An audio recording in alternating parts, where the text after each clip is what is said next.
Praise the Lord.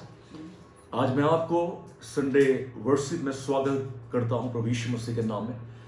हम इस समय प्रभु की आराधना कर रहे थे और हम प्रभु की उपस्थिति में हैं। मुझे विश्वास है कि आज परमेश्वर अपने वचन के द्वारा हम सभी से बातें करना चाहता है।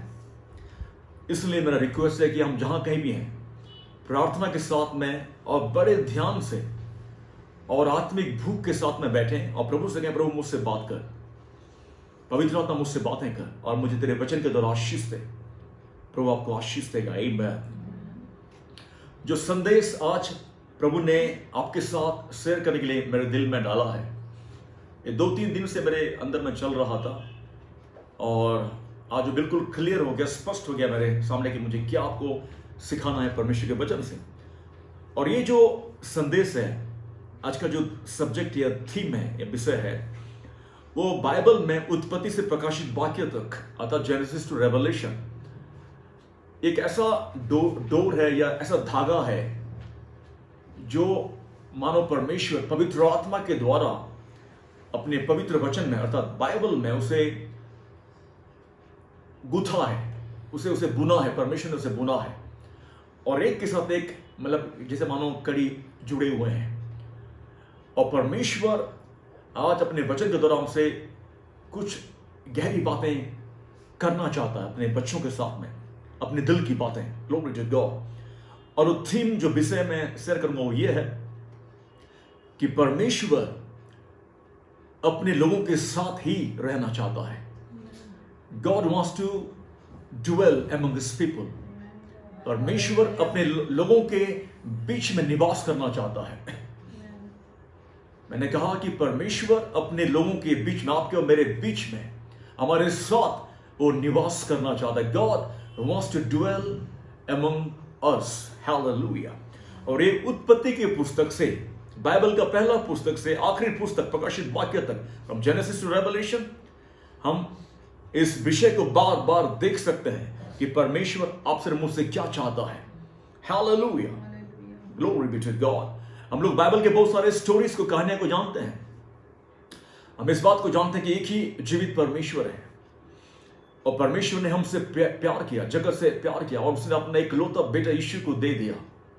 और यीशु मसीह 2000 साल पहले दुनिया में आके सारे मानव जाति के लाभ के मेरे लिए क्रूस में बलिदान हुए, अपना लहू बहाया, वो मारे गए, गाड़े गए और तीसरे दिन जी उठे और 40 दिन तक अपने चेलों को और बहुत से लोगों को दर्शन दिया और उन्हें परमेश्वर के राज्य के बारे में बहुत कुछ सिखाया और उन्हें आदेश दिया कि तुम जाके राज्य का यह सुसमाचार, मेरा जो गुड न्यूज है, सुसमाचार है, उसे जाके सारे जगत के लोगों को, सारे जाति में प्रचार करो और देखो जगत के अंत में तुम्हारे साथ हूं। आमीन।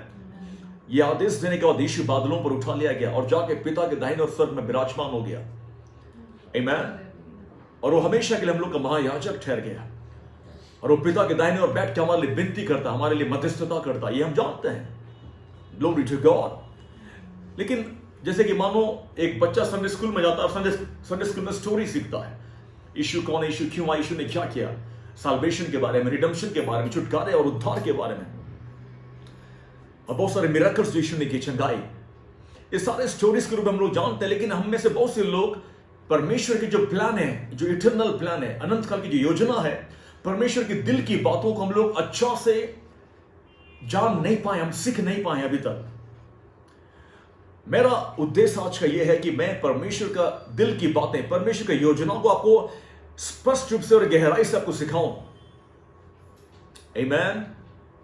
कहानी के रूप में नहीं, परमेश्वर के जीवित वचन को पवित्र आत्मा की सहायता से आज मैं आपके सामने मैं रखना चाहता हूं और मुझे विश्वास है कि आप इसके द्वारा आशीष को पाएंगे। Glory be to God. आमीन। हालेलुया। हम परमेश्वर के वचन पवित्र बाइबल से सीखते हैं मेरे प्रियो।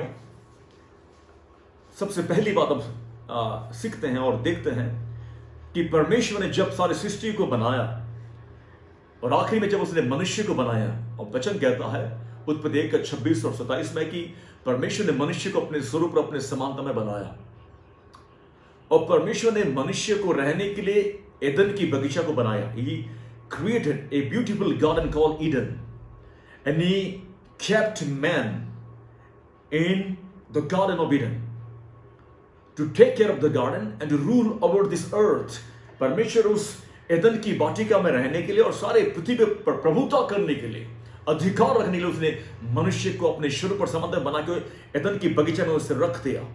Glory to God, hallelujah. तो ये सब कुछ परमेश्वर के वचन में लिखा है। उत्पत्ति हम लोग जब हम पढ़ते हैं 3:8 में, वहां पर लिखा है कि परमेश्वर मनुष्य से रोज मिलने आया करता था एदन की बगीचा में, वहां के आदम और हवा से बातें करता था, उनके साथ में परमेश्वर समय बिताता था। God always spent time with man, with Adam and Eve, the first family, the first couple, the first husband and wife, जिनको परमेश्वर ने बड़े प्रेम से अपने शुरू पर समानता बनाया था। उनके साथ परमेश्वर संगति करता था, फेलोशिप करता था, उनके साथ में ही रहता था। Glory be to God, hallelujah। मैं आपको इस बात को बताना चाहता हूं, परमेश्वर मनुष्य से कह रहा था, क्योंकि तुम ऊपर नहीं आ सकते इसलिए मैं तुम्हारे लिए नीचे आऊंगा। Since you cannot come up, I will come down to meet you। Hallelujah। परमेश्वर कैसा प्रेमी है, कैसे वो अपने बच्चों से प्यार करता है। तो ये कह रहा है, क्योंकि तुम ऊपर नहीं आ सकते अभी, इसलिए मैं ऊपर से नीचे आकर तुमसे मुलाकात करूंगा और तुम्हारे साथ संगति करूंगा। मैं तुमसे बातें करूंगा, मैं अपने दिल की बातें मैं तुम्हें बताऊंगा, प्रकट करूंगा। Glory to God, hallelujah, praise God। सो हम देखते हैं कि शुरू से ही एदन की बगीचा से ही परमेश्वर पिता अपने बच्चों के साथ, आदम और ईव के साथ में समय बिताया करते थे। तो शुरू से परमेश्वर ने इस बात को रिवील किया, प्रकट किया कि परमेश्वर अपने लोगों के बीच में रहना चाहता है। He wants to dwell among us, hallelujah, glory to God, amen। ये पहला पॉइंट है। दूसरी बात ये है, हम लोग देख सकते हैं जब परमेश्वर ने मूसा को सीनै की पर्वत पर आज्ञा दिया। जब हम लोग एक्सोडस 25 का 8 को पढ़ते हैं, निर्गमन उसका 25 का 8 को जब हम पढ़ते हैं, वहां पे परमेश्वर मूसा को एक आज्ञा देते हैं। Glory to God. और आज्ञा में क्या कहते हैं परमेश्वर यहोवा? कहते हैं कि और वे मेरे लिए एक पवित्र स्थान बनाए कि मैं उनके बीच निवास करूं। Hallelujah। Let them make me a sanctuary that I may dwell in their midst। Hallelujah। फिर 9 पद में प्रभु कहते हैं, निर्गमन 25 का 9 में, जो कुछ मैं तुझे दिखाता हूं, अर्थात निवास स्थान जो टैबरनेकल है या सेंचुरी है, और उसके सब सामान का नमूना उसी के अनुसार तुम लोग उसे बनाना। Amen। Exactly according to the pattern, according to the measurement that I will give you, the blueprint that I will give you, exactly you have to make it। Hallelujah, glory to God।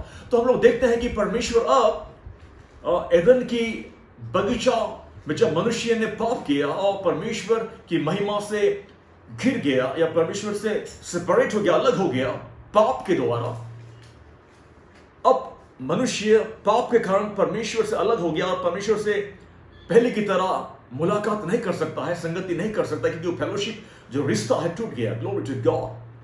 मैं कहना चाहता हूं, मैं हमेशा कहा है कि परमेश्वर ने मनुष्य को इसलिए बनाया कि मनुष्य के साथ परमेश्वर का एक रिलेशनशिप हो, रिलीजन नहीं।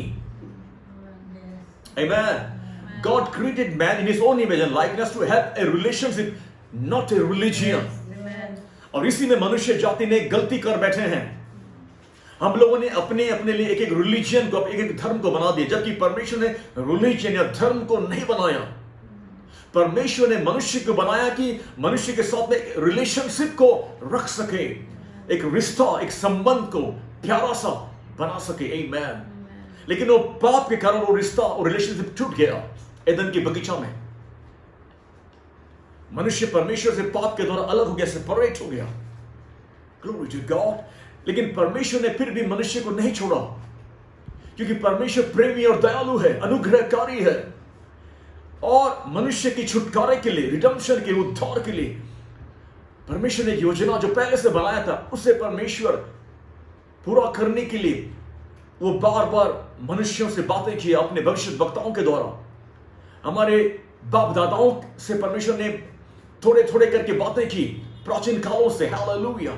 और अपने प्लान को, रिडेम्पशन के प्लान को रिवील करता रहा, प्रकट करता रहा। Glory to God. और इसलिए जब परमेश्वर ने अपने दास मूसा को दर्शन देके उसे आज्ञा देके तू जाके मेरे लोगों को, मेरी प्रजा इजरायलियों को मिस्र की बंधुआई से छुड़ा के ले आ।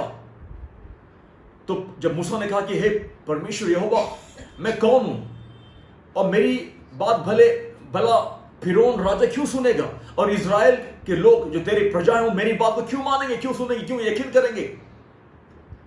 और परमेश्वर कहता है कि तू फिरौन से कह देना। परमेश्वर ने कहा, यहोवा ने कहा, अब्राहम, इसहाक और याकूब का परमेश्वर ने कहा है कि मेरे लोगों को जाने दे, let my people go that they may worship मी।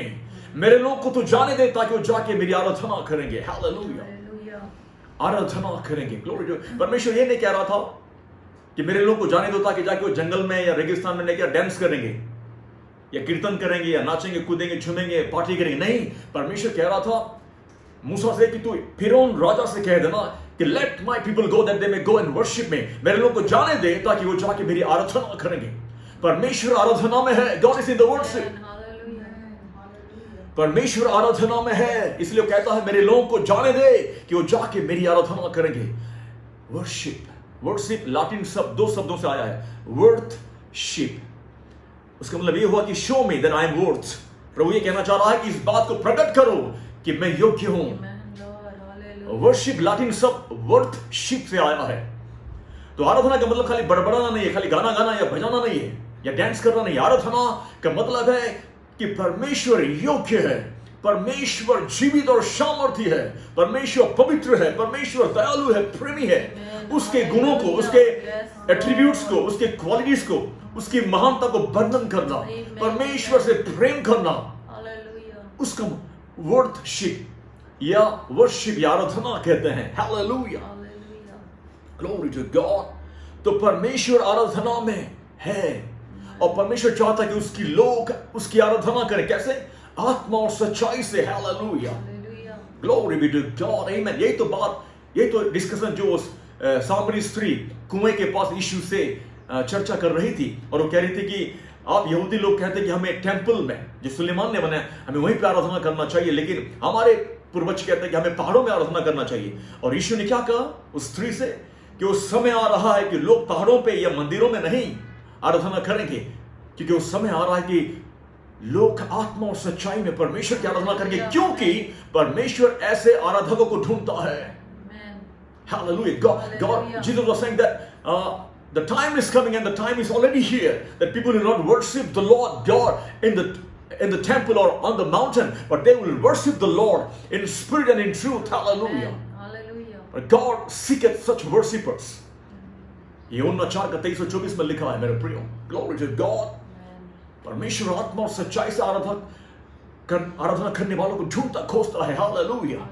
और परमेश्वर मूसा से कहता है कि इजरायली को कहना कि वे मेरे लिए क्या बनाए, एक टैबरनेकल बनाए, एक सेंचुरी बनाए, एक तंबू बनाए, एक ऐसा जगह बनाए, एक मीटिंग प्लेस, एक ड्वेलिंग प्लेस बनाए जहां पे मैं आके उनके बीच में रहूंगा, मैं उनके बीच में निवास करूंगा। I will dwell among them, और वो मेरे साथ संगति करेंगे। Hallelujah, glory to God. Hallelujah. लेकिन इससे पहले कि टैबरनेकल बनता, इससे पहले कि मिलाप वाले तंबू बनते, हमको ये बात को सीखना है प्रभु के वचन से कि परमेश्वर ऑलरेडी इससे पहले जब ये मिस्र से निकले, ये उस समय की बात है जब ये पासओवर के बाद, पासओवर उस रात को आपको पता है जब मिस्र में पहलोठा मारे गए और उस आखिरी जो 10वां दंड था उसके बाद फिरौन ने मजबूरी में इजरायली को जाने दिया।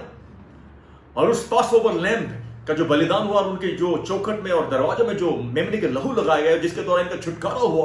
और मूसा के लीडरशिप में जब ये मिस्र की बंधुआई से निकले, 400 साल से अधिक समय वहां पे गुलामी करने के बाद में, और उस डेजर्ट में, उस रेगिस्तान में, उस मरुभूमि में जब ये करीबन 2 मिलियन 20 लाख यहूदी थे इजरायली जो निकले, और मूसा इनका लीडर थे, और ये जब प्रतिज्ञा की देश कनान की ओर जा रहे थे, अब एग्जैक्टली 1 ईयर, 1 साल बीत चुके हैं मिस्र से निकल के अपने सीनाई की पर्वत में आके ठहरे। वहां पे इन्होंने अपना तंबू लगाया है, और इस सीनाई की पर्वत में परमेश्वर ने उतर के इन्हें 10 आज्ञाएं दी है और बहुत सारे नियम और कानून दिए हैं, व्यवस्था दिए हैं मूसा के द्वारा। लेकिन परमेश्वर मूसा से कहता है कि निर्गमन 25:8 में है, तो इनसे कहना कि ये मेरे लिए क्या बनाएंगे, एक टैबरनेकल, एक सेंचुरी बनाएंगे, मेरे लिए एक ऐसा स्थान बनाएंगे, जगह जहां पे मैं इनसे मिला करूंगा, मैं इनके बीच में रहूंगा। Glory to God. लेकिन टैबरनेकल बनाने से पहले, निवास का वो जगह या मिलाप वाले तंबू को बनाने से पहले, परमेश्वर ऑलरेडी जब ये मिस्र से निकले पहले दिन से परमेश्वर के साथ में था। कैसे? परमेश्वर क्लाउड्स में था, परमेश्वर बादलों में होकर इनके साथ में था। दिन में बादल का छाया बना और रात में अग्नि का ज्वाला बना। Hallelujah. The Lord God was with Israel in the day as a cloud and in the night as a pillar of fire. दिन में बादल का छाया और रात में अग्नि का खंबा या ज्वाला। Amen. रेगिस्तान में ध्यान रखना, डेजर्ट में, praise God, ध्यान देना कि डेजर्ट में, रेगिस्तान में दिन में बहुत भयानक गर्मी होती है। तो परमेश्वर इनके लिए बादल का छाया बना ताकि उन्हें वो धूप, वो कड़क जो धूप है या गर्मी है, उन्हें कोई नुकसान ना पहुंचाए, उन्हें आराम मिल सके, उन्हें सुरक्षा मिल सके उस कड़क धूप से। आमीन। और रात को डेजर्ट में ठंडा लगता है, बहुत ठंड होती है क्योंकि रेगिस्तान है, डेजर्ट है। तो परमेश्वर उन्हें ठंड ना लगे इसलिए और रात को क्या बना? अग्नि का खंबा बना। आमीन। मेरे प्रियो, परमेश्वर दिन में बादल का छाया बन के उन्हें छाया दिया, उन्हें ठंडक दिया, तो रात में अग्नि का ज्वाला बनकर उनको गर्मी दी। आप याद करें अपने जीवन में, आप भी बहुत बार रेगिस्तान में से गुजरे हैं। आप और मैं अपने जीवन के आत्मिक यात्रा में कई बार डेजर्ट में, मरुभूमि होकर गुजरे हैं, लेकिन हर बार परमेश्वर ने आपको और मुझे संभाला है। हालेलुया। आप याद करें उस समय जब आपके पास में कुछ भी नहीं था, आप और मैं कोई धनवान या अमीर नहीं थे, हमारे पास में बहुत सारे फैसिलिटीज, बहुत सारी सुविधाएं नहीं थी। मैं अगर कहूंगा तो मैं उड़ीसा के छोटे से गांव में जब पैदा हुआ, उस घर में मेरे माँ मेरे सामने बैठी है, हम एक मिट्टी के घर में रहते थे जहां पे खपरा लगा हुआ था। हमारे घर में बिजली, इलेक्ट्रिसिटी नहीं थी, एक बल्ब भी नहीं जलता था, फैन भी नहीं था, कुछ भी नहीं था, कोई फ्रिज नहीं थे, लेकिन हम खुश थे।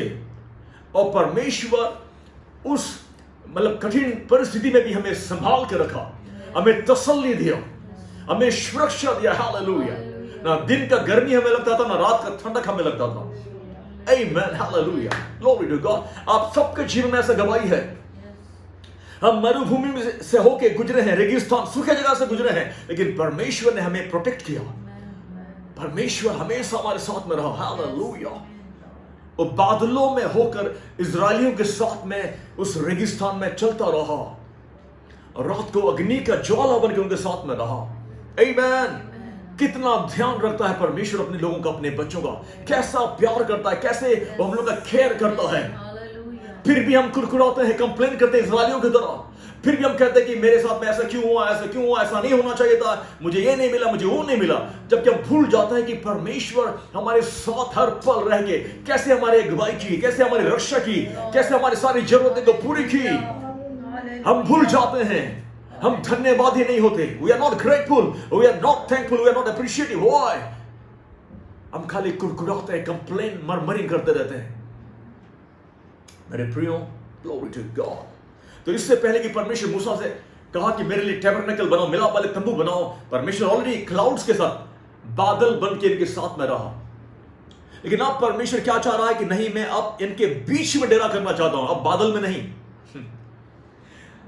स्वर्ग में, वो ऊंचे जगह में, आसमान के ऊपर नहीं रहना चाहता मैं, ना बादल में रहना चाहता हूं मैं। अब मैं मेरे लोगों के और निकट और पास आना चाहता हूं और करीब आना चाहता हूं। I want to come closer to my people. इसलिए प्रभु कह रहा है क्या? मेरे लिए एक टैबरनेकल, एक निवास तंबू, मिलाप वाले तंबू को बनाओ। आपको पता है क्या, ये मिलाप वाले जो तंबू है, टैबरनेकल, कहां पे रखने के लिए परमेश्वर ने मूसा को आज्ञा दिया?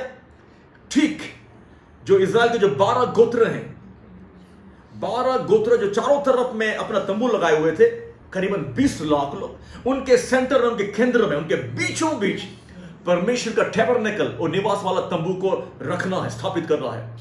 परमेश्वर क्या चाहा शुरू से? कि वो अपने लोगों के बीच में रहे। He wants to always dwell in the midst of his people. Hallelujah. परमेश्वर हमसे दूर नहीं रहना चाहता, वो हमारे साथ रहना चाहता है, हमारे बीच में रहना चाहता है। Hallelujah. हम दूर हो गए, हम लोग पापों की तरफ परमेश्वर से दूर चले गए, लेकिन परमेश्वर हमारा पास हमेशा आना चाहता है। Glory to God, hallelujah, hallelujah। क्या बोला परमेश्वर ने? मेरे लिए एक पवित्र स्थान, एक सेंचुरी को बनाए कि मैं उनके बीच में निवास करूं। हालेलुया। लेकिन और एक वचन में कहूंगा मैं, जो हमें मनन करना चाहिए। भजन संहिता 91, Psalms 91, उसका पूरा आयत बहुत जबरदस्त आयत है, बहुत ही प्यारा आयत है। पूरा अध्याय मतलब इंटरेस्टिंग है और बहुत पावरफुल है, लेकिन मैं केवल 2 पद में आपका ध्यान लाना चाहता हूं। भजन संहिता 91, Psalms 91 का 1 पद और 9 पद, ध्यान देना। मैं हिंदी में पढ़ूंगा, उसमें क्या लिखा है? एक वचन में, जो परम प्रधान के छाए हुए स्थान में बैठा रहे, वह सर्वशक्तिमान की छाया में ठिकाना पाएगा। Amen। He who dwells in the center of the Most High will abide in the shadow of the Almighty। निर्गमन 25 में परमेश्वर कह रहा है कि तुम मेरे लिए एक पवित्र स्थान बनाओ, एक तंबू बनाओ जहां पे मैं रहना चाहता हूं। लेकिन भजन संहिता 91 के 1 में क्या लिखा है कि जो, अर्थात आप या मैं, जो हम परम प्रधान के छाए हुए स्थान में बैठा रहे, वो सर्वशक्तिमान की छाया में ठिकाना पाएगा। Glory to God। He who dwells in the shelter of the Most High will abide in the shadow of the Almighty। Hallelujah। Glory be to God। Glory be to God। Hallelujah। इसका मतलब ये हुआ कि मैं तुम्हारे बीच में रहना तो चाहता हूं, लेकिन तुम भी मेरी छाया में रहो। It's not only one way। एक तरफा नहीं है कि परमेश्वर ही अपने लोगों के बीच में डेरा करना चाहता है। परमेश्वर ये चाहता है कि तुम भी मेरे शैडो में, मेरे छाया, परम प्रधान की छाया में, मेरे पंखों तले तुम भी रहो। तुम मुझ में, यही बात यीशु ने कहा। नए जब आते हैं, जब हम पढ़ते यूहन्ना 15 अध्याय में क्या लिखा? यदि तुम मुझ में बने रहोगे और मैं तुम में बने रहूंगा, यदि मेरा वचन तुम में बने रहेगा, तो तुम जो कुछ मांगोगे वो मैं तुम्हारे लिए करूंगा। Amen। Glory to God। Hallelujah। Praise God। तो ये बैलेंस है, संतुलन है। परमेश्वर हमारे बीच में रहना चाहता है, लेकिन वो चाहता है कि हम भी उसमें बने रहें।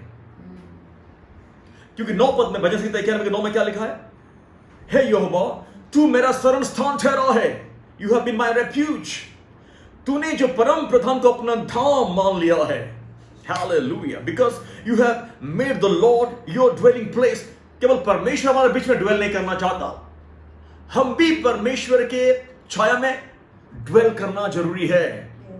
हालेलुया। इसे तो लिखा ना, because you have made the Lord your dwelling place, the most high who is my refuge. क्योंकि तुमने परम प्रधान परमेश्वर क्या बनाया है? अपना निवास स्थान बनाया है।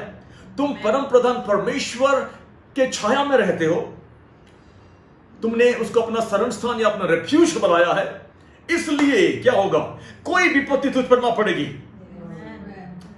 और कोई दुख तेरे डेरे के निकट नहीं आएगा। Hallelujah. Praise God. Amen, amen, amen. Hallelujah. Glory to God. तेरे दाहिने ओर, तेरे निकट 1000 और तेरे दाहिने ओर 10,000 घिरेंगे।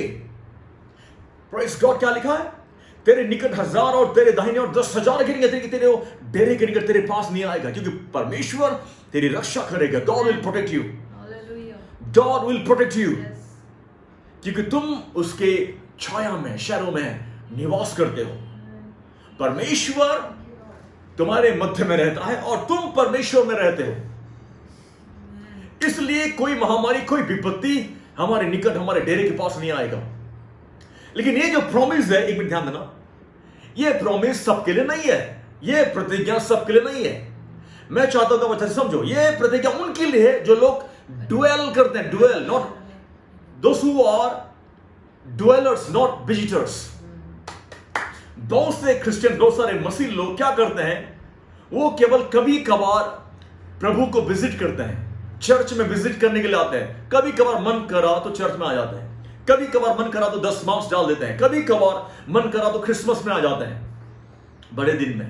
कभी कभार मन किया तो गुड फ्राइडे में या ईस्टर में आ जाते हैं। कभी कभार महीने में या साल में एक बार आ जाते हैं अपना बैटरी चार्ज करने के लिए, जैसे मानो। उन विजिटर्स के लिए प्रभु का प्रतिज्ञा ये नहीं है। ये प्रतिज्ञा, ये प्रॉमिस केवल उनके लिए है जो ड्वेलर्स हैं, अर्थात जो प्रभु की उपस्थिति में बने रहते हैं या निवास करते हैं। बहुत से लोग कहते हैं ना, बहुत सारे मैं बहुत से लोग सुनता हूं, कहते हैं नहीं प्रभु का वायदा है भजन 91 में कि प्रभु हमारे लिए दूतों को आज्ञा देगा, हमारे डेरे के पास, हमारे घर के पास कोई विपत्ति, कोई महामारी नहीं आएगी। हमारे पास 1000 और दाहिने और 10,000 गिरेंगे, लेकिन हमें कुछ नुकसान नहीं होगा। ये प्रतिज्ञा, ये प्रॉमिस उनके लिए है जो प्रभु के उपस्थिति में लगातार रहते हैं। उनके लिए नहीं जो कभी कभार यीशु मसीह को याद करते हैं, कभी कभार प्रार्थना करते हैं, कभी कभार मन लगने से चर्च में आते हैं। उनके लिए ये प्रतिज्ञा नहीं है। This promise is only for the dwellers, not for the visitors. ये क्लियर हो जाइए आप। और केवल क्लियर मत होना, इसको शेयर भी करो दूसरों के साथ जिनको गलत फहमी है कि ये प्रॉमिस हमारे लिए भी है, बस हम पढ़ दिए रट दिए तो हो जाएगा, नहीं होगा। Glory to God। इसलिए यीशु ने कहा यदि तुम मुझ में बने रहो और मैं तुम्हें बना रहूं, यदि मेरा वचन तुम में बना रहे, तुम जो कुछ पिता से मांगोगे मेरे नाम में तुम्हें मिलेगा, मैं उसे तुम्हारे लिए करूंगा। Hallelujah, glory to God, amen, hallelujah. और एक बात मैं बताना चाहता हूं मेरे प्रिय, याद है ना, परमेश्वर मिस्र से लेकर इन्हें कनान की देश, जो प्रतिज्ञा का देश है, वहां तक परमेश्वर इनकी अगुवाई किया। हालेलुया, 40 साल लग गए इन्हें प्रतिज्ञा के देश में पहुंचने के लिए। 40 इयर्स, 40 साल लगे। बहुत लंबा समय होता है 40 साल।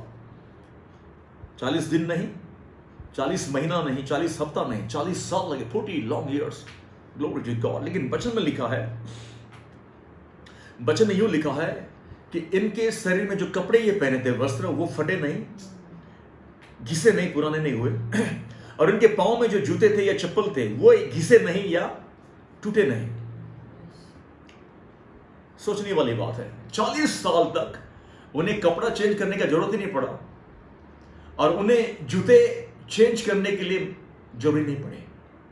उनका ना जूता फटा, ना उनके कपड़े फटे। परमेश्वर का जो प्रोविजन है, परमेश्वर जब आपको देता है या आपके लिए परमेश्वर जो उपाय करता है या प्रबंध करता है, when God provides, परमेश्वर के प्रोविजन में ऐसा पावर है, ऐसा सामर्थ्य है कि वो आपको 40 साल तक भी लेके जा सकता है। आमेन, बिना रुके, बिना थके, बिना फटे। हालेलुया। वो थोड़ा सा आशीष प्रभु का इतना परंपार हो जाता है, बहुतायत हो जाता है, भरपूर हो जाता है कि वो कभी खत्म ही नहीं होता।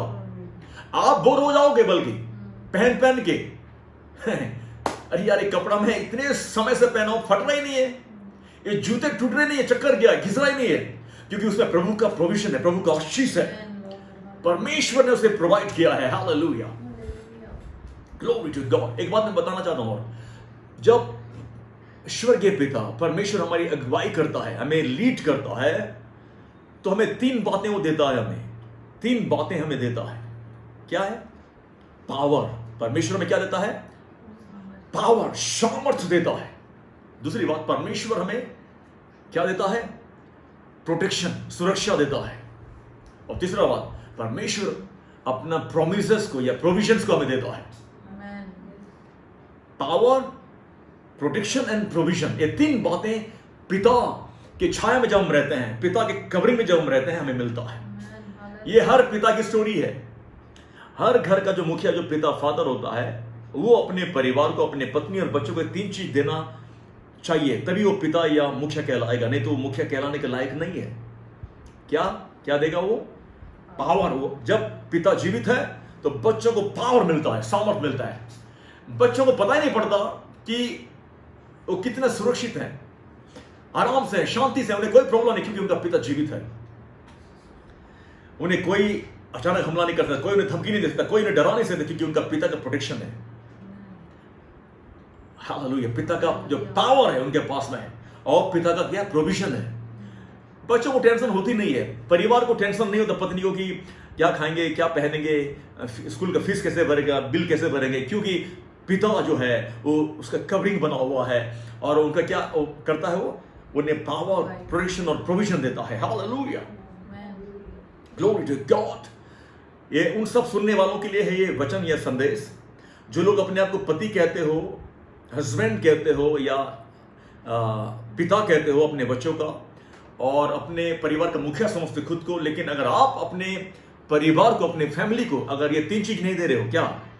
पावर, शक्ति नहीं दे रहे हो, जीने की सामर्थ्य नहीं दे रहे हो, और उनको जीवन में सुरक्षा, प्रोटेक्शन नहीं दे रहे हो, या उनको प्रोवाइड नहीं करो, उनका प्रोविजन नहीं, प्रबंध नहीं करो उनकी जरूरतों का, तो फिर आप पिता या पति या मुखिया कहलाने के लायक नहीं हो।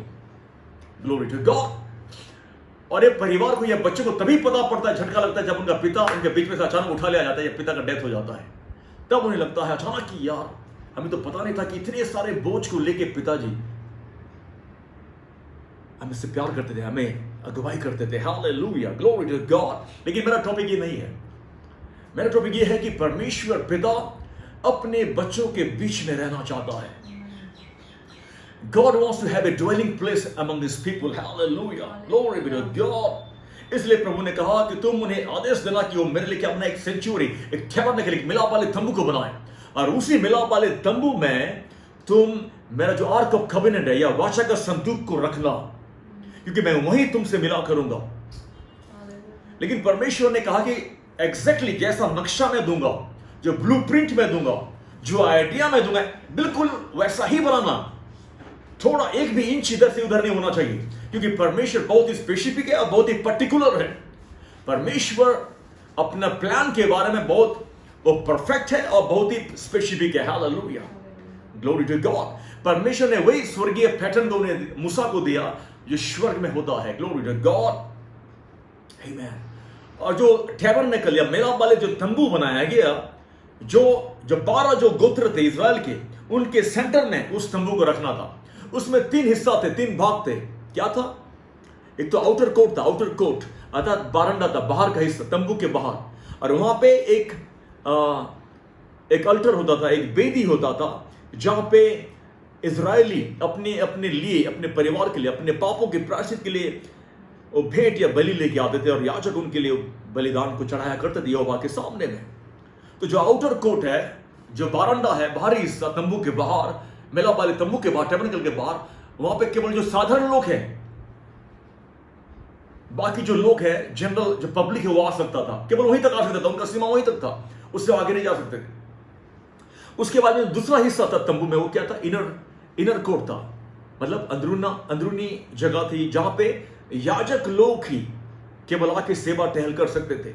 लेकिन वे उससे पहले अपने आप को बड़े यत्नपूर्वक, बड़े ध्यान से अपने आप को साफ और पवित्र करते थे, और जो याजक का जो वस्त्र होता था उसे पहनते थे, और बड़े केयरफुली, बड़े सावधानी से उस इनर कोर्ट में प्रवेश करते थे।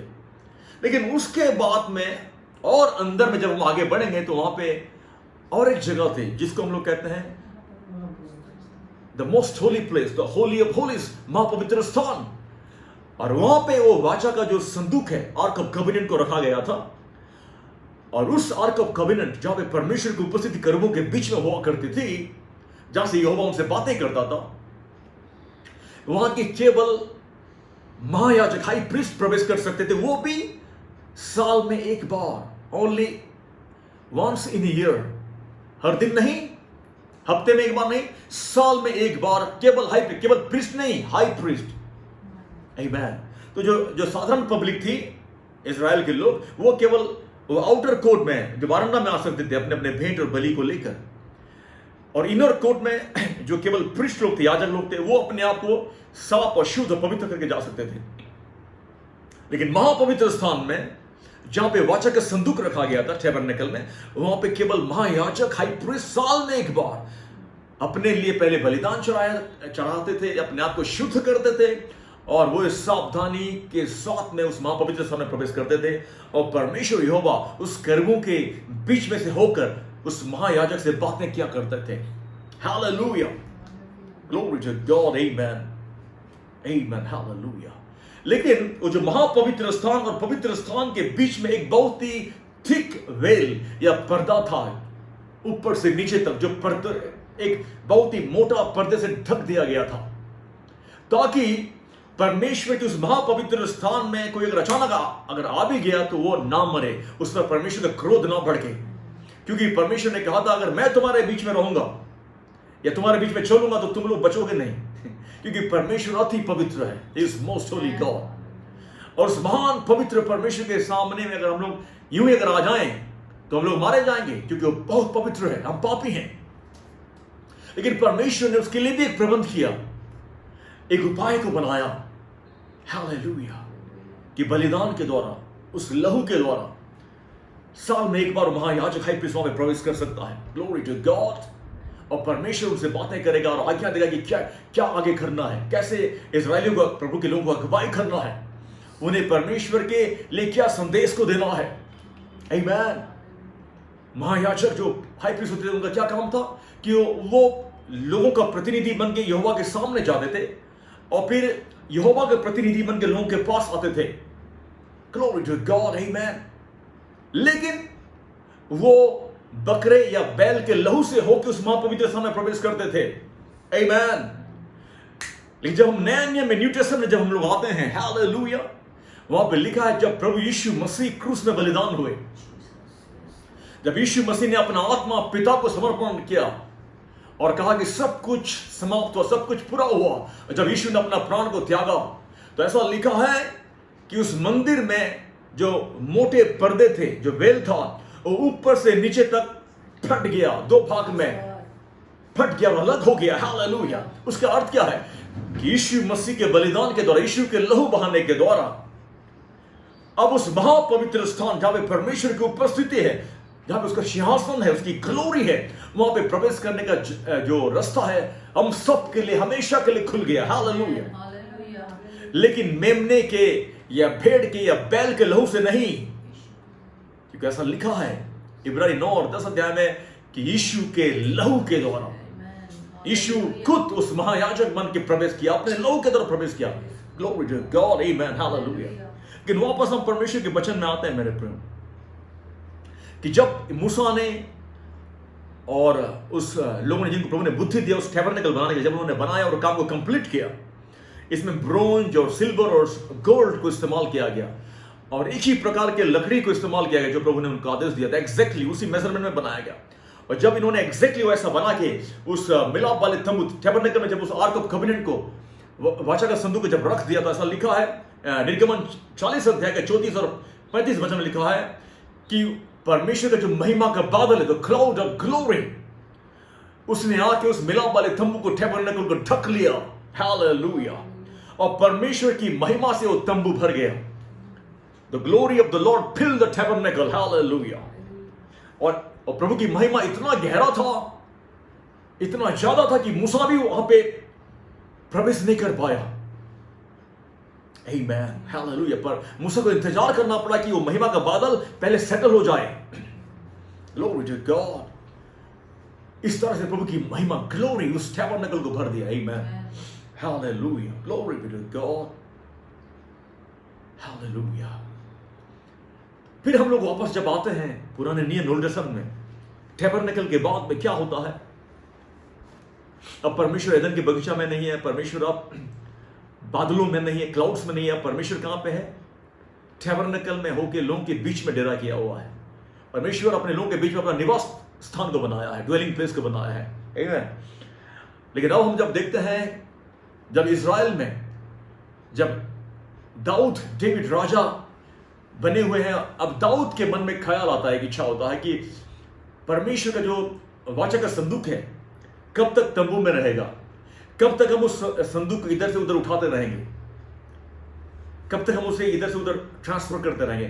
क्यों ना मैं परमेश्वर यहोवा के लिए एक ऐसा भव्य भवन बनाऊं, एक ऐसा टेंपल, मंदिर को बनाऊं, जहां पे परमानेंटली, हमेशा के लिए प्रभु का उपस्थिति बना रहे, उसका जो आर्क ऑफ कवेनेंट है, वाचा का संदूक वहीं पे रहे, ताकि हमें बार बार इसे उठाना ना पड़े, बार बार इस वाचा का संदूक को इधर से उधर ना करना पड़े। तो जब ये थॉट, ये विचार दाऊद के मन में आया, तो दाऊद ने इस बात को नाथन, जो भविष्य वक्ता है, उसे बताया। ग्लोरी टू गॉड, आमीन, hallelujah. Batteries come, I think. और नाथन ने बिना सोचे समझे, बिना परमेश्वर से पूछे हुए दाऊद को कहता कि जो तेरे मन में उसे तू कर ले। कई बार क्या होता है, बहुत सारे प्रभु के दास लोग, भविष्य वक्ता लोग भी कई बार इमोशनल हो जाते हैं, भावुक हो गए, कह देते हैं कि ओके, जो आपके मन में है, बहुत अच्छा आइडिया, बहुत अच्छा प्रोजेक्ट है, बहुत अच्छा प्लान, आप कर लीजिए आप इसे। लेकिन हमें परमेश्वर के प्लान को पहले जानना है कि प्रभु की इच्छा क्या है। कहीं ऐसा तो नहीं कि आप अपनी इच्छा से, अपनी मर्जी से करे जा रहे हैं, जबकि प्रभु का प्लान था ही नहीं शुरू से। दाऊद के मन में एक थॉट आया, एक विचार आया, एक आइडिया कि मुझे परमेश्वर के लिए टेंपल, मंदिर बनाना है। आमीन। लेकिन परमेश्वर के प्लान में क्या था कि दाऊद नहीं बनाएगा, बल्कि दाऊद का बेटा सुलेमान बनाएगा।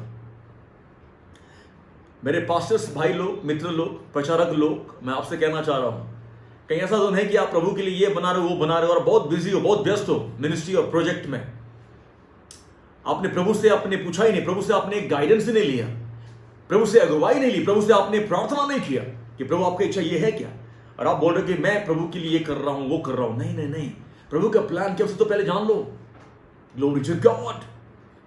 दाऊद के मन में अच्छा विचार आया, लेकिन परमेश्वर नहीं चाह रहा था कि दाऊद बनाए, क्योंकि दाऊद के हाथों में खून थे, क्योंकि वो ही वाज ए वॉरियर और उसने बहुत लहू बहाए थे युद्ध में।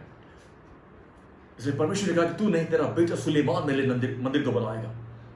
तू उसकी तैयारी कर सकता है, प्रिपरेशन कर सकता है, लेकिन you not build it, your son Solomon will build it, amen. और मैं उस मंदिर में रहूंगा।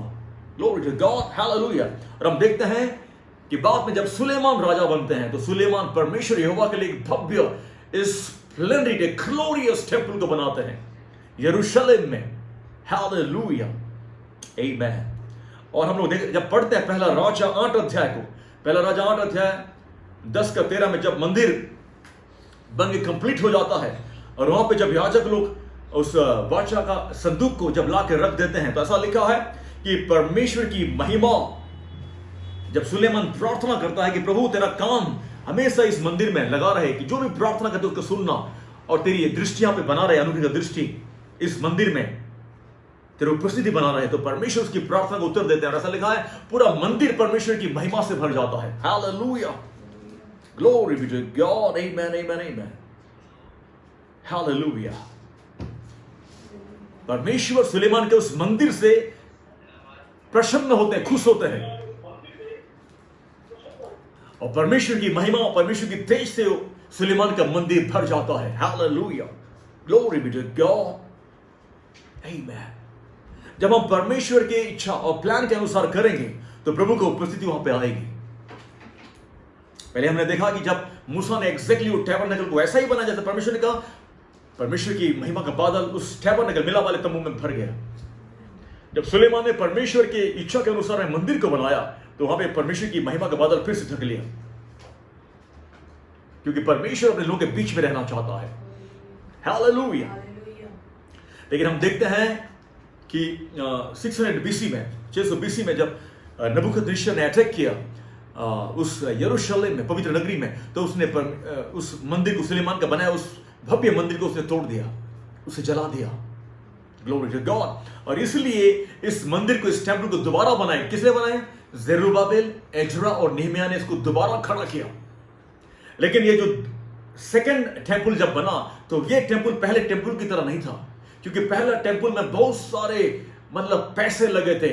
करीबन 7 साल लगे थे सुलेमान को, और सोने और चांदी और तांबे और पीतल और बहुत सारे महंगे पत्थर और महंगे लकड़ियां उसमें लगी हुई थी। तो उतना महिमामय नहीं था, उतना ग्लोरियस नहीं था जो सेकंड टेंपल, जो एजरा, नेहमिया और जेरुब्बाबेल ने बनाया था। लेकिन जो जवान लोग थे, उन्हें खुशी हुई कि कम से कम मंदिर जो टूटा था, उजड़ा था, उसे दोबारा बना के खड़ा किया गया। आमेन, हालेलुया। इसलिए तो परमेश्वर ने हगाई के द्वारा भविष्यवाणी करके कहा कि मैं इस मंदिर को ऐसे अपने तेज और महिमा से भरूंगा कि पहले मंदिर से ज्यादा होगा। Hallelujah, glory to God, amen, hallelujah, praise God. दूसरा टेंपल, जो दूसरा मंदिर जो बनाया गया एजरा, नेहमिया और जेरुब्बाबेल के द्वारा, ये यीशु मसीह के समय तक खड़ा था। और यही तो है, जब यीशु मसीह अपने चेलों के साथ एक बार जा रहे थे, उस मंदिर के बाजू से गुजर रहे थे, तब चेलों ने मंदिर को देख के वाह वाह किया। उन्होंने कहा कि प्रभु प्रभु, रब्बी रब्बी, देखिए मंदिर कैसा भव्य है, कितना सुंदर और आलीशान है। तब यीशु ने कहा, क्या तुम इस मंदिर को देख के इतना तारीफ कर रहे हो? इस मंदिर में एक पत्थर के ऊपर दूसरा पत्थर नहीं रहेगा। आमीन। और जो 70 AD में जो रोमन जनरल हैं, टाइटस हैं, उन्होंने जब यरूशलेम को अटैक किया, तो इस जो सेकंड टेंपल था उसे तोड़ के बिल्कुल तबाह कर दिया, जैसे यीशु ने भविष्यवाणी की थी 70 AD में। हालेलुया, ग्लोरी टू, एक पत्थर के ऊपर दूसरा पत्थर नहीं रहेगा। आमीन, ग्लोरी बी टू गॉड। और यीशु मसीह, यही तो टेंपल था, सेकंड टेंपल, जहां यीशु मसीह जब घूम रहे थे, चल रहे थे, तो उन्होंने देखा कि बहुत सारे जो फरीसी हैं और सदुकी हैं और बहुत सारे जो यहूदी हैं, उन्होंने क्या कर दिया, उसे एक बिजनेस का प्लेस बना दिया है, वहां पे व्यवसाय धंधा चल रहा है, वहां पे कोई मुर्गी बेच रहा है, कोई फक्त जो कबूतर बेच रहा है, कोई बकरी बेच रहा है, कोई गधा ऊंट बेच रहा है, सामान बेच रहे हैं लोग मंदिर में, जबकि वहां पे आराधना होनी चाहिए। और यीशु ने क्या कहा कि तुम मेरे पिता के घर को क्या कर दिया है? डाकुओं का गो बना दिया है, डाकुओं का अड्डा बना दिया है। तुम आराधना लय को एक व्यवसाय का केंद्र बना दिया है। मेरे प्रियो, आराधना में परमेश्वर रहता है, हम लोग के बिजनेस आइडियाज में नहीं। जब हम लोग परमेश्वर के सेवा को बिजनेस बना देते हैं, जब हम विश्वास की बातों को हम लोग रिलीजन बना देते हैं, और हम लोग रिलीजन के नाम में, धर्म के नाम में और प्रभु के नाम में जब हम लोग व्यवसाय करते हैं, तब परमेश्वर प्रसन्न नहीं होता, बल्कि परमेश्वर दुखी होता है। प्रभु की उपस्थिति, उसकी महिमा हमारे बीच में से चली जाती है। Hallelujah, glory to God. इसलिए यीशु ने गुस्से में आकर उस टेबल को उलट पलट करके फेंक दिया, और यीशु ने कहा कि यहां से हट जाओ, क्योंकि मेरे पिता का घर, यह प्रार्थना का घर है, आराधना का घर है, ये व्यवसाय का घर नहीं है। Hallelujah, glory be to God, amen, amen, hallelujah. तो परमेश्वर जो पुराने समय से बादलों में और तंबुओं में और फिर उस मंदिर में होकर अपने लोगों के बीच में डेरा करता था, अब परमेश्वर जब समय पूरा हुआ, जब सही समय, उपयुक्त समय, जब चुना हुआ समय जब आया, तो परमेश्वर ने क्या किया?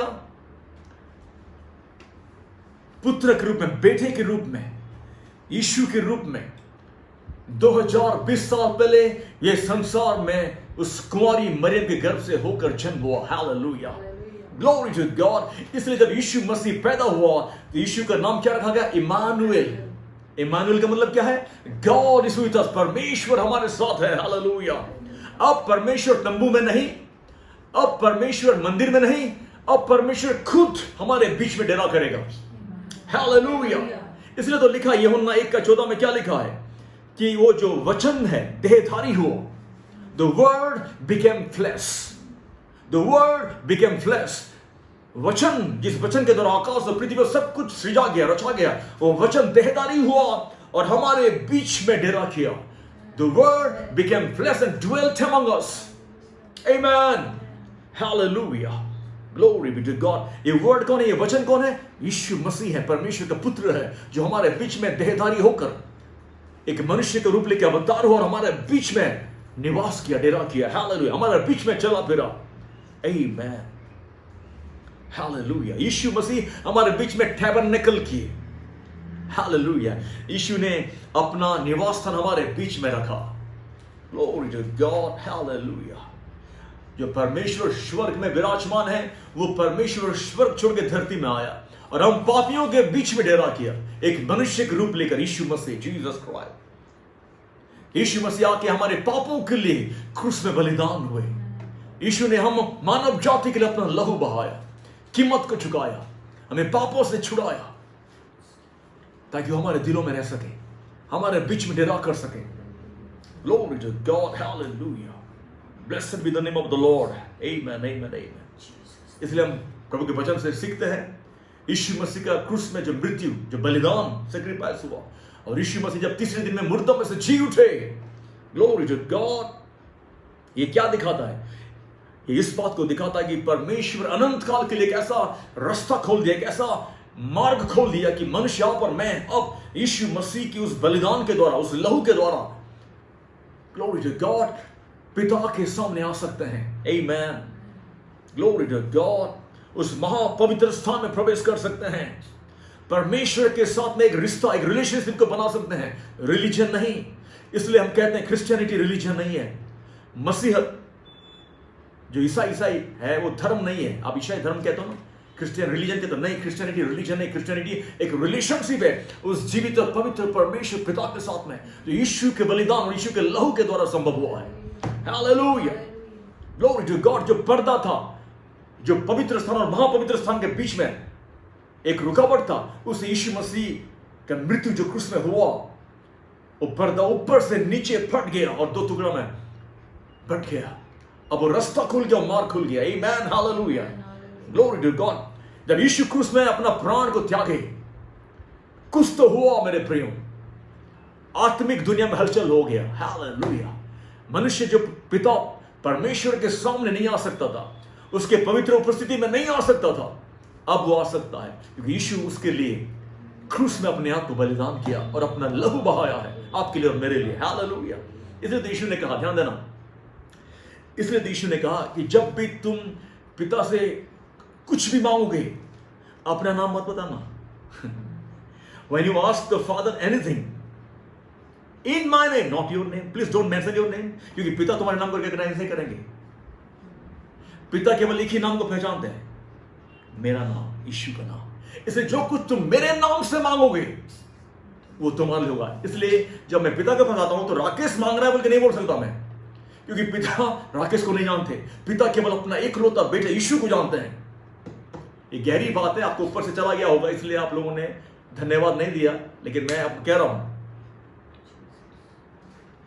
जब यीशु मसीह क्रूस में चढ़े तो यीशु मसीह क्रूस में नहीं मरे, क्रूस में राकेश मरा। क्रूस में सोनाली मरा, क्रूस में आप और मैं मरे, यीशु मसीह नहीं मरे। यीशु मसीह कोई मार ही नहीं सकता यार। आप बोलोगे कैसे? क्योंकि यीशु मसीह हमारे लिए पाप ठहराए गए। जो पाप मैंने और आपने किया वो पाप यीशु के ऊपर में लाद दिया गया। ये हो ही नहीं सकता था कि मृत्यु यीशु मसीह को निगल जाए या मृत्यु यीशु मसीह को टच करे, हो ही नहीं सकता था। तो यीशु मसीह क्रूस में नहीं मरे। यीशु मसीह क्रूस में कौन मरा? आप मरे और मैं मरे। आमीन, हालेलुया। यीशु मसीह आपके लिए और मेरे लिए व्यभिचारी बने, यीशु मसीह आपके लिए और मेरे लिए मर्डरर बने, यीशु मसीह आपके लिए और मेरे लिए एक मूर्ति पूजक बने, यीशु मसीह आपके लिए और मेरे लिए एक चोर बने, एक डाकू बने, हमारे लिए बदमाश बने, एक झूठा बने, यीशु मसीह हमारे लिए एक धोखेबाज बने। इसलिए नहीं कि यीशु ने वो सब कुछ किया, इसलिए कि वो सारे पाप जो आप और मैंने किया था, वो सारे संसार के मानव जाति के पाप यीशु मसीह के पवित्र, निर्दोष और निष्कलंक शरीर के ऊपर में लाद दिया गया, रख दिया गया। Glory to God. Amen. और यीशु मसीह की धार्मिकता, यीशु मसीह का पवित्रता वो आपको और मुझे दे दिया गया। तो एक एक्सचेंज हुआ, एक बिजनेस एक्सचेंज हुआ। एक्सचेंज क्या हुआ कि हम लोग का जो लॉस है, हम लोग का जो नुकसान है, हम लोग का जो मृत्यु है, हम लोग का श्राप, हम लोग का जो दंड है, यीशु ने ले लिया और यीशु ने अपनी धार्मिकता, अपनी पवित्रता, अपना जीवन हमें दे दिया बदले में। एक्सचेंज हुआ, एक बहुत बड़ा एक्सचेंज, अदला बदली हुआ क्रूस में। इसलिए यीशु ने कहा कि जब तुम पिता के पास आते हो कुछ भी मांगने के लिए, अपना नाम यूज मत करना। अपना नाम यूज मत करना, क्योंकि तुम्हारा नाम में कुछ नहीं मिलेगा। मेरा नाम यूज करना, क्योंकि अब पिता जब तुम्हें देखेगा तो मेरे नाम में तुम्हें देखेगा, मेरे द्वारा, मेरे मुझसे होकर तुम्हें देखेगा, और इसलिए वो पूरा करेगा तुम्हारे जरूरतों को, तुम्हारे नीड को। आमीन। वो तुम्हें नहीं पहचानता लेकिन मुझे पहचानता है। God doesn't recognize any of you. He recognizes His only Son, Jesus Christ. Amen. तो जब मैं पिता के पास या आप जब आते हैं प्रार्थना में किसी भी निवेदन को लेकर, रिक्वेस्ट को लेकर, हम क्यों कहते हैं कि यीशु के नाम से मांगता हूं? क्यों? क्योंकि यीशु को ही पिता पहचानता है और यीशु के नाम में ही आपके सारे रिक्वेस्ट ग्रांट किए जाते हैं, क्योंकि हम योग्य नहीं हैं। We are not worthy, he is worth. इसलिए वर्शिप उसके लिए है, वर्शिप उसके लिए, आराधना उसके लिए। Hallelujah, glory be to God. आमीन, हालेलुया। इसलिए तो लिखा है ना, मत्ती 27:50 में क्या लिखा है? यीशु मसीह जोर से ऊंची आवाज में पुकारा और वो अपने आत्मा को, अपने प्राण को त्यागा, और उस पल में क्या हो गया? मंदिर के उस पर्दे 2 टुकड़े में ऊपर से नीचे फट गए। आमीन। जो रुकावट थी, जो बाधाएं थी परमेश्वर के पास आने का, उसे यीशु ने क्या कहता? फाड़ दिया, तोड़ दिया और अलग कर दिया। हालेलुया, अपने बलिदान के द्वारा, अपने लहू के द्वारा। आमीन। केवल परमेश्वर ये आश्चर्य का मिराकल कर सकता है। पर्दा को नीचे से ऊपर नहीं, ऊपर से नीचे फाड़ दिया परमेश्वर ने, यीशु ने। हालेलुया। और यीशु मसीह मल्कीशेदक की तरह अनंत काल के लिए आपके लिए और मेरे लिए हाई प्रीस्ट, महायाजक ठहर गया, बन गया। आमीन। जैसा कि लिखा है इब्रानी 9:12 में क्या लिखा है? मेरे पास इंग्लिश बाइबल है, मैं हिंदी में अनुवाद करके कहूंगा कि यीशु मसीह वो ऐसा महायाजक है जो किसी बकरे या किसी बैल के लहू से होकर महापवित्र स्थान में प्रवेश नहीं किया, बल्कि वो अपने ही लहू से उस महापवित्र स्थान में प्रवेश करके आपके और मेरे छुटकारे को उसने प्राप्त कर लिया है। उसने उसे पा लिया है हमेशा के लिए। आमीन। हमें अब कुछ नहीं करना है, हमें कोई धर्म और कर्म और पूजा पाठ और कोई बलिदान और भेंट चढ़ाने की जरूरत नहीं है। यीशु ने जो कुछ करना था उसने हमारे लिए कर दिया है। इसलिए तो यीशु ने कहा क्रूस में क्या कहा? It is complete. यीशु ने कहा सब कुछ पूरा हुआ जो पिता को चाहिए था। मैंने सारे मानव जाति के लिए एक ही बलिदान के द्वारा मैंने सब कुछ पूरा कर दिया, हर एक डिमांड को पूरा कर दिया। अब किसी को मरने की जरूरत नहीं है, अब किसी के बलिदान नहीं चाहिए, अब किसी की भेंट नहीं चाहिए, कोई चढ़ावा नहीं चाहिए। जो कोई यीशु मसीह पर विश्वास करेगा वह नाश नहीं होगा, वो अनंत जीवन को पाएगा, उसे क्षमा मिलेगी। और वो पिता के महापवित्र स्थान में उसकी उपस्थिति में उसके अनुग्रह के शास्त्र के पास में बिना डरे आ सकता है, बिना संकोच आ सकता है। कभी भी, साल में एक बार नहीं, कभी भी आ सकते हो। आमीन। इसे तो लिखा है इब्रानी 10 का 19 और 20 में क्या लिखा है, इसलिए आओ हम उस हियाव को लेकर, let us have that confidence. क्यों कॉन्फिडेंस होना है, हियाव क्यों होना है? क्योंकि यीशु मसीह अपने लहू के द्वारा हमारे लिए उस महापवित्र स्थान ऑलरेडी प्रवेश कर चुका है और उसने हमारे रिडेम्पशन को ऑलरेडी क्या हासिल कर चुका है, प्राप्त कर चुका है। तो हमें डरना नहीं है, हमें घबराना नहीं है, हम कॉन्फिडेंस के साथ में परमेश्वर के उस अनुग्रह के सियासत के सामने में आना है। आमीन, hallelujah, glory be to God, glory be to. अब यीशु मसीह का देह, यीशु मसीह का जो बॉडी है, ये शरीर है, हमारे लिए नया पर्दा बन गया है। यीशु ने अपना शरीर को, अपना बॉडी को आपके लिए, मेरे लिए बलिदान कर दिया क्रूस में। वो हमारा पर्दा है, उसी पर्दे में हम लोग ढके गए हैं। हमारा नंगाई, हमारा पाप, हमारे बुराई को, हमारे अधर्म को यीशु ने अपने शरीर से ढक दिया है मेरे प्रियो। इसलिए हम लोग कॉन्फिडेंस के साथ, हियाव के साथ आ सकते हैं अनुग्रह के सिंहासन के पास में। Hallelujah, glory to God. लेकिन ये यहां पे भी खत्म नहीं होता स्टोरी, आगे और भी है। जब यीशु मसीह बादलों पर उठा लिए जाने वाले थे, यीशु ने क्या कहा अपने चेलों से, तुम निराश मत होना, क्योंकि मेरा जाना तुम्हारे लिए आवश्यक है, लेकिन मैं जाऊंगा तो मैं तुम्हें अनाथ करके नहीं जाऊंगा। मैं तुम्हारे लिए पिता से और एक सहायक के लिए, और एक हेल्पर, एडवोकेट के लिए, कंफर्टर के लिए विनती करूंगा, और पिता तुम्हें और एक सहायक को, मददगार को देंगे, भेजेंगे, कि वो तुम्हारे साथ में हमेशा रहेगा। मैं तुम्हें छोड़ के नहीं जा रहा हूं। आमीन। फिर हम देखते हैं, जब हम पढ़ते हैं यूहन्ना 14 का 16 का 18 में क्या लिखा है, यीशु ने कहा कि मैं पिता से विनती करूंगा और वो तुम्हें और एक सहायक को देगा और वो हमेशा तुम्हारे साथ रहेगा। He will be with you forever. Amen. The Spirit of Truth, सत्य का आत्मा, पवित्र आत्मा, ये दुनिया उसे स्वीकार नहीं कर सकता, ये संसार उसे ग्रहण नहीं कर सकता, क्योंकि ये संसार उसे देख नहीं सकता, उसे जान नहीं सकता। हालेलुया। लेकिन तुम उसे जानते हो। आमीन। कि वो तुम्हारे साथ रहता है, लेकिन वो तुम्हारे अंदर होगा, तुम्हारे भीतर होगा। He lives with you, but he will be in you. Amen.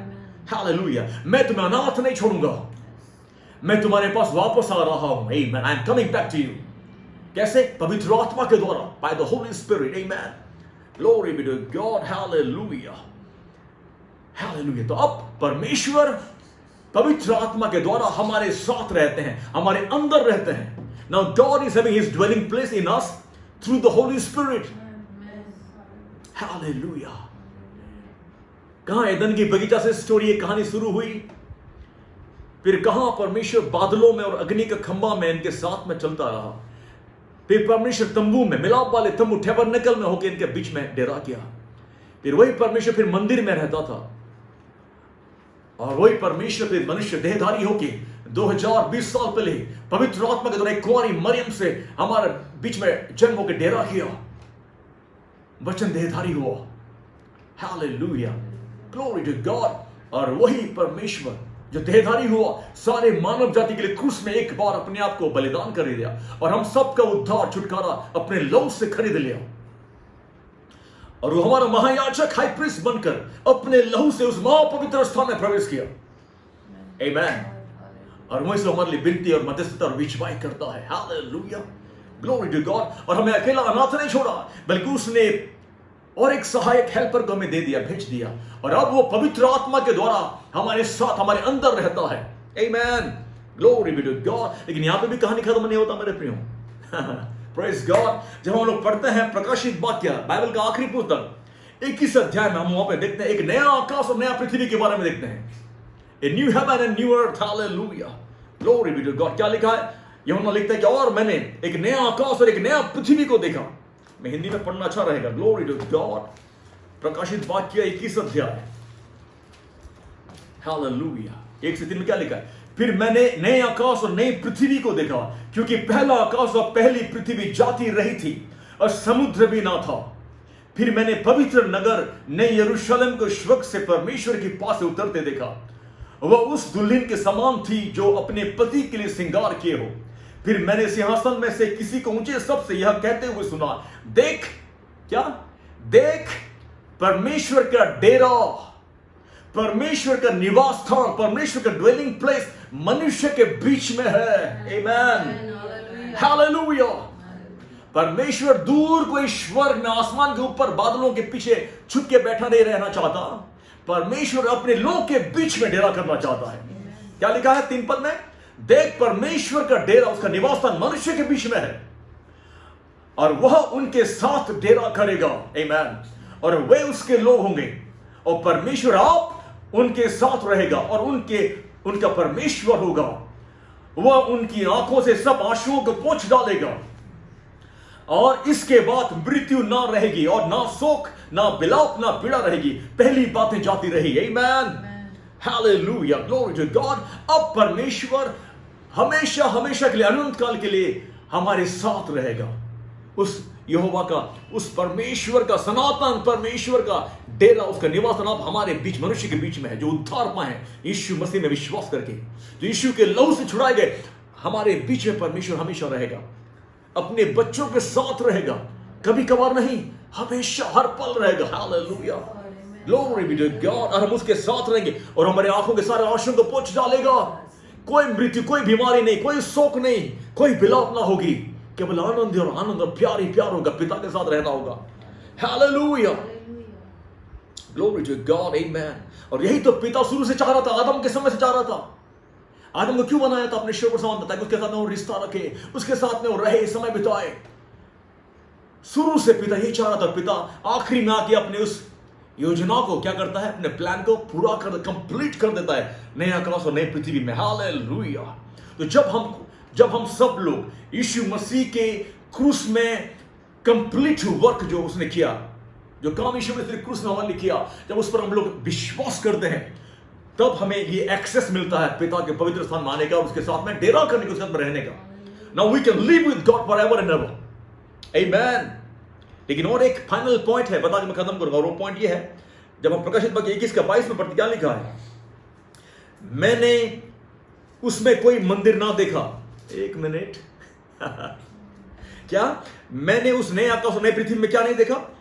कोई मंदिर ना देखा, क्योंकि सर्वशक्तिमान प्रभु परमेश्वर और मेमना उसका मंदिर है। हालेलुया। अब परमेश्वर तंबू में नहीं, मंदिर में नहीं। हालेलुया। परमेश्वर मनुष्य के हाथों से बनाए हुए मंदिरों में नहीं रहता। आप जो झगड़ा करते रहते हो ना मंदिर और मस्जिद के नाम में, या गिरजाघर चर्च के नाम में, या चर्च को तोड़ते हो, परमेश्वर मंदिरों में नहीं रहता। आप क्या सोच रहे हो कि सोने और चांदी और मार्बल और ग्रेनाइट और ईंट और पत्थर के आलीशान भव्य मंदिर बनाएंगे और मस्जिद बनाएंगे या चर्च बनाएंगे? ना ना ना, परमेश्वर मनुष्य के हाथों से बनाए हुए मंदिरों में नहीं रहता। क्या लिखा है प्रभु के पवित्र वचन प्रकाशित वाक्य 21:22 में? मंदिर नहीं था, नया आकाश नई पृथ्वी, क्योंकि परमेश्वर खुद और उसका बेटा, उसका मेमना यीशु मसीह खुद मंदिर है। God himself and his son, his lamb is the temple. Hallelujah. और हम उस मंदिर में रहेंगे। Oh hallelujah, glory to God. कोई मंदिर की जरूरत नहीं होगी परमेश्वर से मुलाकात करने के लिए। परमेश्वर हमारा मंदिर है, यीशु हमारा मंदिर है। हालेलुया। ये जितना भी तंबू थे या मंदिर थे, ये केवल टेम्पररी थे, ये अस्थायी थे, ये मिट जाने वाली बातें थी। प्रभु केवल उनको कुछ सिखाना चाह रहा था कि मैं हमेशा से तुम्हारे साथ रहना चाहता हूं, तुम्हारे बीच में डेरा करना चाहता हूं, मैं तुम्हारे साथ में एक रिश्ता रखना चाहता हूं, रिलीजन नहीं, रिलेशनशिप रखना चाहता हूं। हालेलुया। आज जितना भी झगड़ा, दंगा फसाद हो रहा है, नफरत क्यों हो रहा है मालूम है? रिलीजन के नाम में। और रिलीजन परमेश्वर खुदा ने नहीं बनाया। इसलिए मैं हमेशा कहता हूं कि परमेश्वर मुस्लिम नहीं है, परमेश्वर हिंदू नहीं है, परमेश्वर पंजाबी नहीं है, परमेश्वर जैनी है, बुद्धिस्ट नहीं है, परमेश्वर पारसी नहीं है, परमेश्वर यहूदी नहीं है, परमेश्वर क्रिश्चियन नहीं है, परमेश्वर है। God is God, and God did not create any religion. He never created any religion. परमेश्वर ने कोई धर्म और जाति को नहीं बनाया, परमेश्वर ने मनुष्य को बनाया, मानव जाति को उससे प्यार करता है। हालेलुया, आमेन। तो जो कहानी एदन की बगीचा से शुरू हुई, वो फाइनली परमेश्वर प्रकाशित वाक्य में रेस्टोर कर देता है। क्या? आपके और मेरे साथ अपना प्यारा सा रिश्ता, गहरा रिश्ता, व्यक्तिगत रिश्ता की अब परमेश्वर और यीशु मसीह हमारा मंदिर है, जीवित मंदिर है। हालेलुया। और परमेश्वर हमारे बीच में डेरा करना चाहता है। लेकिन क्या आप यीशु मसीह को अपने जीवन में, अपने हृदय में, अपने व्यक्तिगत प्रभु और उद्धारकर्ता के रूप में ग्रहण करना चाहते हैं? Do you want to receive Jesus Christ as your personal Lord and Savior? If you will believe and receive Jesus into your heart, तो यीशु आपके अंदर, आपके दिल में रहने के लिए आएगा। यीशु आपके जीवन में आएगा, यीशु आपके घर में आएगा। अगर आप उसे अपने जीवन में इनवाइट करेंगे, निमंत्रण करेंगे, स्वागत करेंगे, यीशु आज आपके साथ डेरा करना चाहता है, आपके साथ निवास करना चाहता है। यीशु आपके साथ अपने एक रिलेशन, रिश्ता को बनाना चाहता है। विश्वास के द्वारा यदि आप प्रार्थना करेंगे, यीशु मेरे दिल में आ, मेरे जीवन में, यीशु मेरे घर में आ, मुझे उद्धार, ये छुटकारा चाहिए, प्रभु तेरा उपस्थिति मेरे जीवन में आने पाए, मैं तेरे साथ रहना चाहता हूं। परमेश्वर, परमेश्वर ऐसा अनुग्रह करेगा, दया करेगा। Hallelujah, glory be to God. परमेश्वर आज इस वचन को समझने के लिए और इसके अनुसार जीने के लिए आपको और मुझे मदद करे। God bless you. आमेन।